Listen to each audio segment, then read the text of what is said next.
Hey, what is going on, guys? It's Farah. Welcome back. This is episode 17, I believe, of the Ep17 free-to-play beginner guide. So we are going to be actually doing weekly quests today, just showing you guys how quickly you can actually do them. And then we'll be upgrading some gear as well. That's kind of interesting, and talking about my next the next thing I'm wanting to do in the game now. So the first weekly thing we are completing here is the labyrinth, getting the labyrinth done. That's worth 10 points. I mean, I hope you guys are attacking labyrinth one time per week.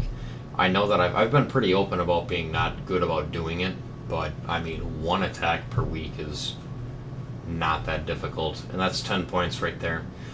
We'll do artifacts next. Artifacts can be kind of strange because you could potentially run into a situation where you can't level them up anymore. So what I would do is probably do just Daydream Joker for most people. If you had an account where you had an artifact that's really good, like Reingar's Special Drink, you could work on that, like for Seaside Bologna. We'll be doing a summoning session for her when she comes out. She should be out next month in July. I would imagine she'll be here in July. So that's what I'm saving my Sky Stones and bookmarks for right now. She's definitely an amazing unit. So Daydream Joker is a pretty safe one for everyone to do. And how you do this is you just do one upgrade at a time. If you didn't have any charms at all to do this, you can just feed one.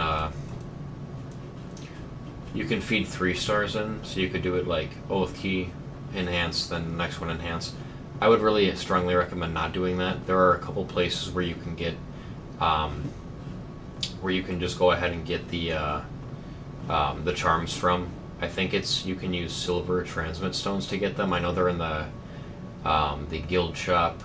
There are other places you can get them. Like you don't need to use other artifacts. You prefer to just sell the artifacts and get the Powder of Knowledge, because that is definitely a difficult one there. So we do have 25 done already. We can go ahead and awaken heroes here as well. Obviously, you don't really want to waste awakening stuff. Can I do this right now? Oh no, I'm one off. I wonder if I have actually a catalyst chest. I don't know that I do. So she needs one of these gardens, forest dust. So we can go ahead and check.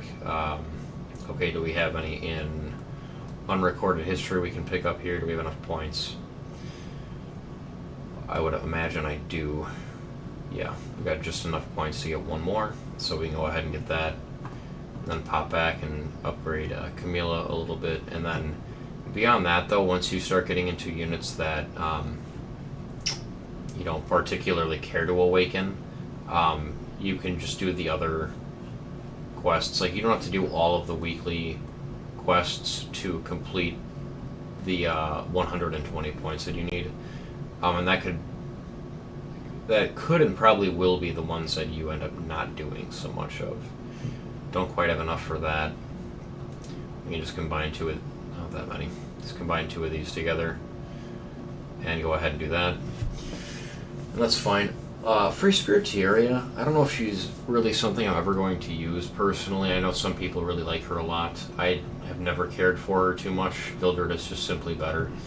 And the other things that she does do decreased defense. Like, she can actually be used in one-shot teams. So she could, I guess I could use her again, but I suspect I'll have other options I'd rather use. So far we've done what? Artifacts, heroes, labyrinth. Okay, so we can use the Alchemist's Steeple now as well. I think this one is maybe not so well understood by people. You can do a lot of things in here. The most important one really is the charms here. Just trying to get this stuff done. When you get equipment, you can extract it as long as it's level 85. So you can go ahead and do that if you want. They say selling blue, like the rare and legendary equipment or epic equipment, is the way to go. And then your purple tier, your epic tier or whatever, is the ones that you would want to extract, because apparently it's the most value or whatever. But I don't really care if I need gold, it gets sold. If I don't care, if I'm okay on gold at that moment, it gets extracted. It all works out. You can mix catalysts together as well. So if you come here to Mercenary Medicine, you can go ahead and craft, select that, you can select 4 to get, I don't know if it's 1 or 2 you get back. I don't think you're getting 4 back. Typically that's not how that works. Typically you're putting 4 in and getting 1 or 2 back, I'm pretty sure. Maybe I'm wrong, maybe they changed it, but in the past it used to just be a flat rate of you put 3 in or something and you got 1 back. So I wouldn't mess with catalysts too much. There's exclusive equipment in here that you can craft, I guess. I guess you just use other things in here to go ahead and craft for the particular thing that you want. I guess I wouldn't do too much of that. Not with stuff like I was just showing, like I have shown, like don't use stuff that's like exclusive for this, but you could use other stuff that's trash if you wanted to and craft stuff in here, I guess. But I think Charms is really the one you're going to use the most. You can do this stuff as well. So we go here and we can craft up using the smallest stuff or whatever that we don't need anymore. We can, oh, okay, it's already epic. We can go ahead and do that. And then that counts for the weekly thing, and then I got 30 more Abyss Claws, and then I didn't need the lower level stuff anyway. So usually you're going to use Charms, but you can just use the crafting materials earlier on that you get from like rewards for Adventurer's Path, and I guess you pick up a little bit of it on the way up to getting to like Wyvern 11 and then to 13. So the next one we can do is craft equipment. Actually, we can just go back in there. Craft equipment, and I'm going to be doing Asmonak here because I do need a rage set. I would love to get a rage set for my Sigrid. Yes, I would love to get a rage set for my Sigrid and have her just absolutely destroying the whatever it is, the Wyvern. This isn't even a bad piece necessarily. Like, it's definitely low for speed, but it could be okay. But we'll go for another chest here. Yes, of course, you can get things that aren't rage. It's always fun. I'm not keeping this stuff because it's good. I just don't care to look too hard. So crit damage and effectiveness, definitely very, very good for something like a Sigrid, where you don't need crit rate that's high, because you only need it to be like 35% if you have Furious on the team for Wyvern, so a piece like this could roll pretty well. So we'll go ahead and just make a pair of boots as well then. Maybe we'll get something. I don't know. Almost, but not quite. Okay, so now we can hop back out. We did that, and we are good to go for there. So we've done 60 so far. We're about 8.5 minutes in. And then we can do promoting a hero, completing arena. Obviously, I don't know how I would stack 15 flags up in one video. I did my attacks before the video because it's like, I don't think you guys need to see me fight like one person defenses and the NPCs and whatever. So we can go in here and promote a hero. This is another one that's like, at a certain point, maybe you don't even have stuff to promote anymore. It would just become wasteful, but I do have stuff at the moment, obviously because I'm still earlier on in the game, so we can promote this Montmorency up pretty simply here. And it's only 12. If you're getting on every day, you're getting 3 of those anyway. So if you log in for 4 days, you can get a 3-star up on a weekly basis without trying. Like, it'll just happen. So you will be fine there. Okay, 75. So completing arena would put us at 105. We'll do Hall of Trials here next. Okay, proceed to new boss, Kayron. You can just use your Wyvern team for the fire boss here, for Kayron. If you guys have a Sirmia built already on your accounts, she's really, really good for the Nilgal boss. If you guys have Commander Lorena built, she's fantastic for the light boss. And then I think the other one is a dark boss. I don't know if there is a water boss in here. I don't know. Anyway, for water and dark, I would still just use your Wyvern team early on, and that'll be fine. Sirmia is really good for actually the dark and the light one as well. Sirmia is just fantastic because she does so much single target damage. I think she's the highest. Well, Soul Bad Guy might do higher damage. I'm trying to think about who does the very most damage for a fire unit that's doing single target skills in PvE content. I think it's either Sirmia or Soul Bad Guy. I think it's Sirmia though, because they've continued to buff Sirmia. I think once, maybe twice.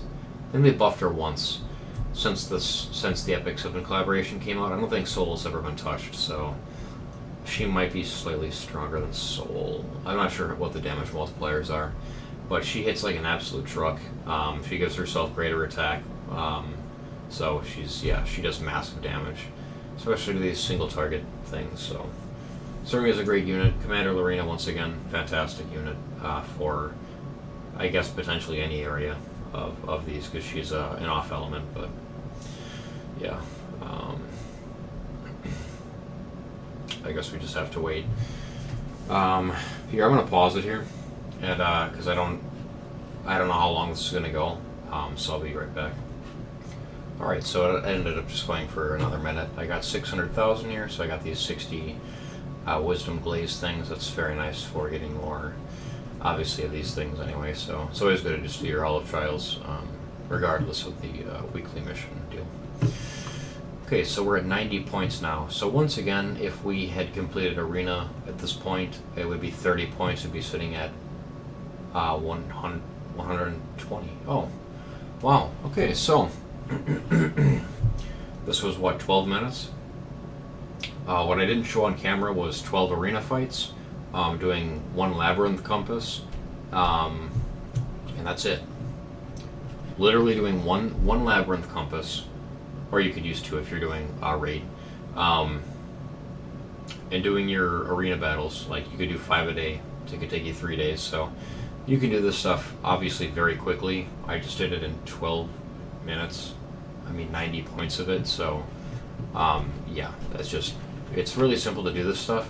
And also, I say this because we have this event that's going on for just a little bit longer, the Reforge or Epic Gear. Hopefully you guys did this. This is what my piece looks like. Let me move my head. Can I move my head right now? There we go. Okay, so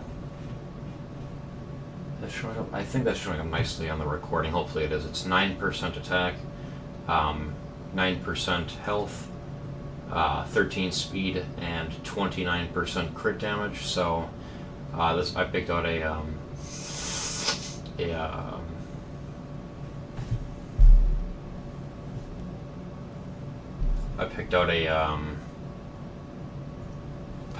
penetration gear. That's what it was. It's like, what did I pick? Penetration gear. So anyway,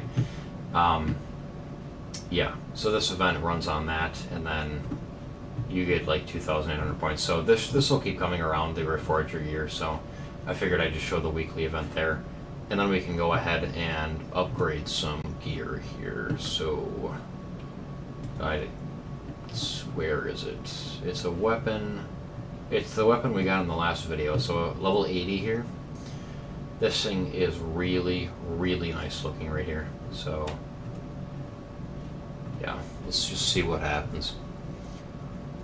Okay, full health percent roll, 5% crit chance, and then 4% crit damage. So obviously we'd like more crit damage here to kind of round this out. A max crit damage roll would be optimal. Okay, more health. So at this point, obviously, the health is pretty much useless, but it's still pretty good. I mean, it's 19% worth of damage, and I've got the 10 crit chance there. So that would put Sigrid basically exactly where she needs to be for crit rate there. Or within like 3, I might need like 3% somewhere else or something. So this could still work for Sigrid, for sure, for for what I was building there. And we did get a piece in here I thought was decent, so we can go for that. Just see what happens. I just go to +8 in case I get like this stuff great.